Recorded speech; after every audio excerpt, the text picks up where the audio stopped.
Hello, my loves. Welcome back for today's video.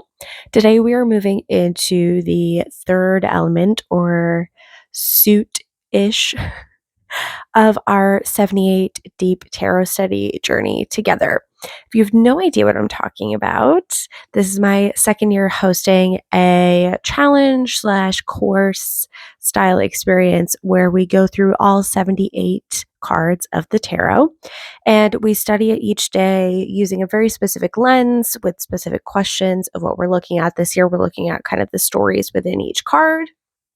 And we move through the elements to help us get a better understanding of the underlying energy of each card. We lump the majors in with the associated element, and it's a lot of fun and it's totally free. So, if you want to join us, you are welcome to do so at any time. Even if you're seeing this in the future, please hop on in. I'll leave the link below down. I'll leave the link in the description box below where you can sign up. And if you're joining us before June 2025, then we have a Instagram group chat going where people are sharing their cards and stuff, and it's a lot of fun in there. Very chillax, but very fun. So that's available to you as well.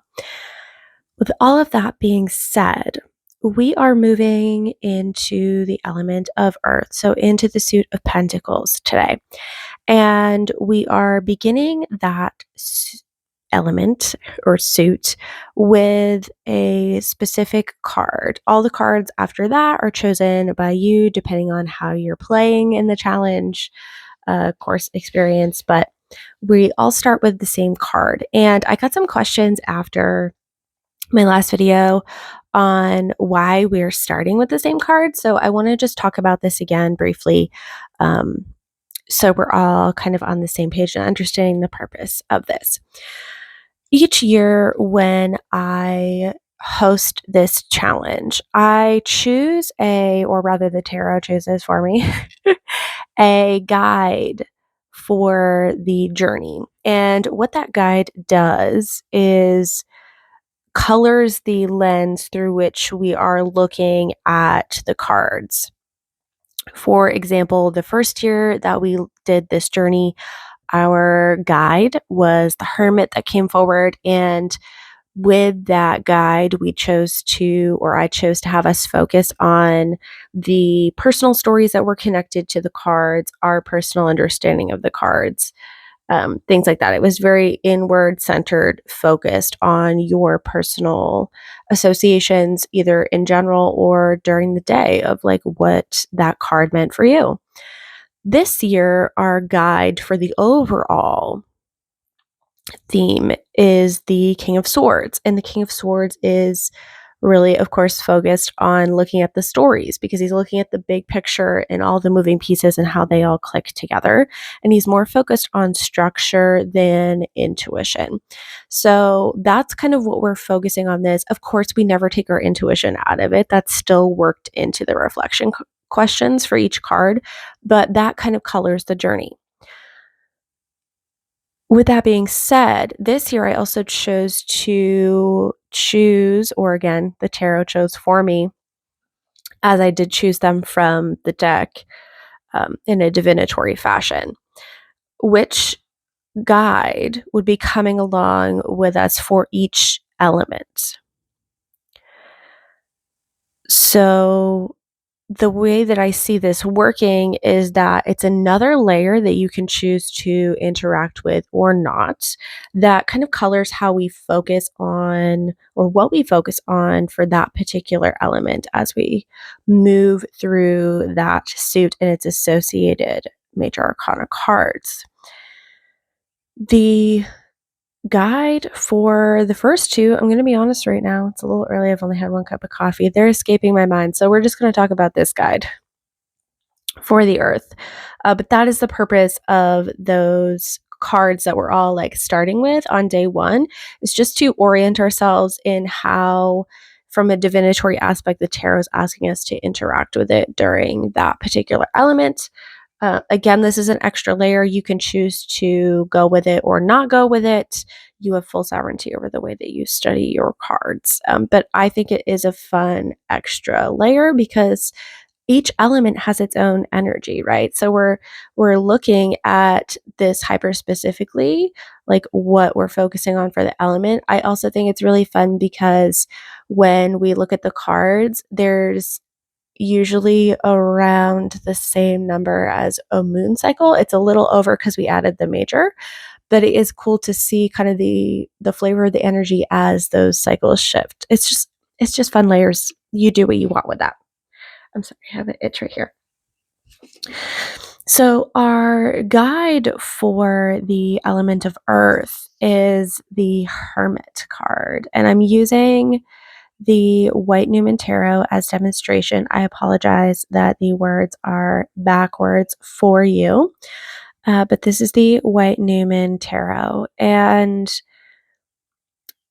I really was excited to see this card come forward for this particular element because this is also our card for the collective year. So if you don't or aren't familiar with, I should say, the tarot card of the year, you calculate that by adding up the numbers and coming up with 9 for 2025, which corresponds to the Hermit. You can also do it for your own personal year by adding your month of birth, your day of birth, and the current year together, digesting it down into a single number or a double digit number within the major arcana and get your kind of guiding theme for the year. These are like major lessons you're working through. I have a free guide on that if you want to check that out. I'll try to remember to link that below. It's also on my website. But the collective card for the year is the Hermit. And this was my card personally last year. I've spent a lot of time with the archetype of the Hermit. And I really enjoy that he came forward for this earth journey because I really do feel that the first two elements that we went through were more challenging. We started with the air element. So we started with swords, which are all about the mind and the way we think about things. And we really focused on kind of shifting that perspective a lot, which can be challenging, right?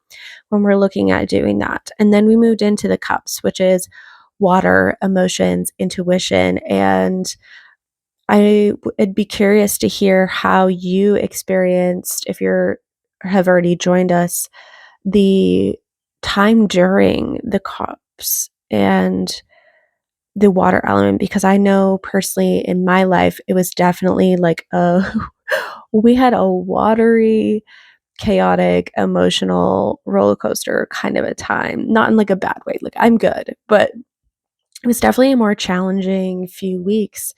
And to see just that coincide, that synchronicity pop up was really interesting because, again, everything that I do in this challenge is very intentional. However, I do continue to bring in that divinatory aspect. So the order that the elements come in, the guided cards that we're working with, all of that is chosen via like shuffling and pulling the cards and letting the tarot kind of guide us. So to now be moving into earth feels a lot more stable, right? It feels grounded, it feels more solid. The earth element or the pentacles suit in the tarot is focused on our physical life, like what it's actually like in our physical everyday life as humans. It deals with work, it deals with our home, it deals with money, monetary exchange, it deals with our belongings in general, it deals with our body that we physically live in, it deals with the land. So it's everything pretty much tangible that you can touch as a human being. And this color of solidity that the element of earth brings is very grounding and I feel really is a stepping stone on this particular journey before we end with the fire energy of the wands and the inspiration and all that. We're really focusing on kind of landing in this particular season, in this particular journey that we're on. We're pretty much halfway. And as we go through the earth, right, we'll be more than halfway. So there is this solidity of the practice. If you've been doing it in whatever capacity you're doing it as we kind of go along, of like finding your groove, understanding how it is that you want to work with it, you will have seen some changes and improvement in your understanding of the cards. And there's just this kind of integration feeling with the earth energy that I'm really excited for us to experience as a collective. Going back to the hermit for a moment, when we look at the archetype of the hermit isn't just the idea of retreating, right? When we think of hermit, or we say somebody's a hermit in everyday life, we often mean that they're kind of a recluse, right? That they keep to themselves. They might be more of like that shut in type and don't really talk to people, XYZ, right? They're very quiet. But the hermit within the tarot, while the hermit archetype does take a respite, does take a moment to themselves, the journey of the hermit is more of a pilgrimage of sorts, where it is the moment that the person that the hermit is representing is going into the caves, is going into kind of that um, underworld energy of stepping inside of oneself. And sometimes shadow work happens here because shadow work happens throughout, but this is more focused on your personal beliefs about things. The hermit is really interested on walking away from the world to reevaluate and get really freaking clear on who they are, how they feel about things, how they think about things, and how they want to move forward. And we see this when we look at the progression, right? When we look at the 10, which comes following the 9, there is a big change that happens after because of the work that the hermit does to know themselves on a deeper level and to understand who they are and what they want and how they think and what they believe. If you're interested in, this is a side note, but if you're interested in learning more about the numerological associations with the cards, the energy of the numbers, how we work with them in progression, things like that, I did recently do a tarot numerology class, which I will leave linked below. It's still available for purchase at the moment of this recording, so go ahead and snag that if you'd like to learn more. But that is the archetype of the hermit. And I want to share for a moment another card that connects to the hermit. And this card is actually in the cup suit, which is ironic, right? Since we just did the cups. So, as a little fun extra layer, maybe you want to go back in your studies and see what was happening or what your reflections were for the day that we got this card. And it might give you some clues as to what you're working with the hermit. Again, extra juicy details you can choose to dig into if you want, but you don't need to. But here is a more traditional-ish depiction. This is from the Golden Art Nouveau tarot. And we have the hermit. He has his light. He's going into the cave. He's shedding a light on himself, and looking at his shadows in the dark, right? And doing all of that fun inner work, witchy stuff that we all enjoy so much, even though it can be challenging. But anyway, the hermit is the archetype that's doing this, right? But in the Eight of Cups, we have this figure here. And when we look at the story of the Eight of Cups usually talks about having built something, having invested so much into something, then realizing that it's time to walk away, that it's time for a change, that something's no longer working, maybe it's no longer emotionally fulfilling, or you have bigger dreams that you just need to move on from what you're currently feeling, doing, experiencing in order to make those bigger dreams come into reality, to bring them into the solidity of the earth, right? So when we see this figure here, they're moving towards the mountains.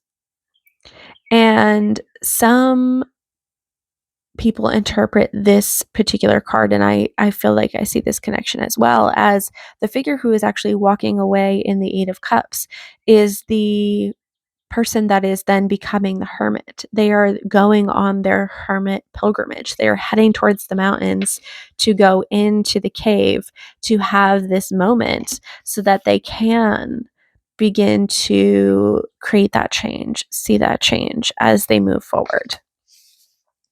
So I really love that kind of connection that pops up between these two elemental associations and just the synchronicity that that has with the journey that we're on.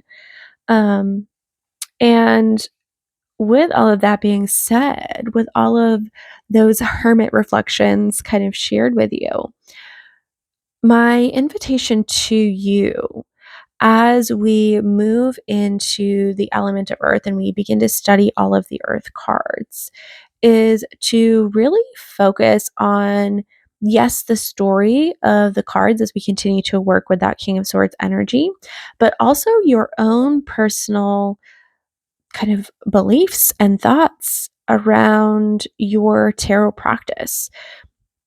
I really see this as something that we're, again, coming into that point of embodiment or solidity with our own practice where we realize how things are best suited for us, how we can best work with our practice, whether you're a daily person, whether you do it weekly, whether you just do it when you're kind of feeling the call to do it. And recognizing just how much you have grown and giving yourself the permission to walk walk away from any interpretations that don't deeply resonate with you and look within yourself to search with that hermit energy to uncover what the card is meaning for you that day. Because when we're looking at the cards, I'm beginning to teach them through these zoomed in lenses. I mentioned the numerological masterclass that I did, and this is focused kind of loosely on the elements, but I really am focused on teaching the tarot this year as I go forward in these more zoomed in bite-sized pieces because there is so much information packed and coded into each card, not just visually, not just by the keywords, but by the overall energy that is represented by the numbers, by the elements, by the other associations like the astrological associations that we can use to begin to open up our understanding of the meaning of the cards. So we don't just have to pull out a card and say, this means walking away, or this means or like in reverse, it means a resistance to walking away or whatever that is, right? We can begin to pull it apart and say, this is the cups, this is linked to this, blah, blah, blah. This is the eight. This is what the eight numerological energy is. This is what's happening around it. And really allow ourselves to be in a place where our intuition is pulling on these different energetic imprints that we know to be true within or contained within the card and channel through what it means for us in that moment without getting hyperfixated or stuck on the traditional book meaning, which sometimes just doesn't fit, right, with what it is that we're experiencing or looking at. So take this as far as you want, take it as slow as you want. I know we have a whole range of you in different parts along your journey on studying the tarot. So if you are a newbie, as this is your first experience with tarot, first, again, once again, I'm honored that you chose to study the tarot with me for the first time in this particular way. Deep honor. I love that. Makes me so happy. But I do offer a lot of additional layers because there are also several of you who are well into your journey with tarot and want to take it into the next level. So if a lot of what I said today feels overwhelming because you're new or you just don't have the capacity to explore any of that, please know this is all optional. Tailor this to you. Be the hermit. Be really investigative of where you're at right now. What's working for you? What do you believe? What are your priorities? What do you value? And how can you use the tarot to bring that into your daily life? If you value your spiritual connection, your connection to yourself, connection to all that is, and bringing a tarot practice into your daily life is important to you, this is a fantastic time to begin to solidify and play with exactly what that looks like for you. And if you're working on something else in your life, in bringing that into your physical reality, your physical existence, getting to know your relationship with that better, allow the tarot to kind of guide you through exploring that relationship as you go. And if you are someone who's shuffling the cards and pulling them out in advance of the journey, or you're shuffling every day and getting your order that way, make sure that this is a caveat, a side note, take it or leave it, that's up to you.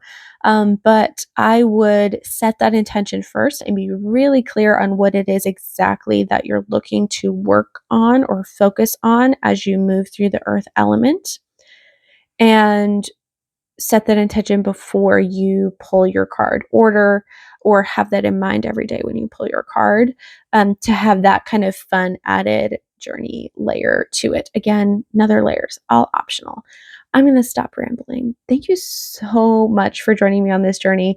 This is such a fulfilling experience for me to share the tarot with you in this way. So many of you get excited. So many of you sign up. It makes me so happy. I still get emails a few times a week of people joining. So thank you so much. Please continue to do that. Please feel free to pop into our Instagram chat if that's something you desire to join us in, even if you are joining in the future, as long as that's still open, I'm happy to put you in there. It's a great group of people. Super chill, really fun to see everybody's cards every day or every week whenever they pop in. And yeah, welcome to the earth element. I hope it is deeply enriching and fulfilling for you.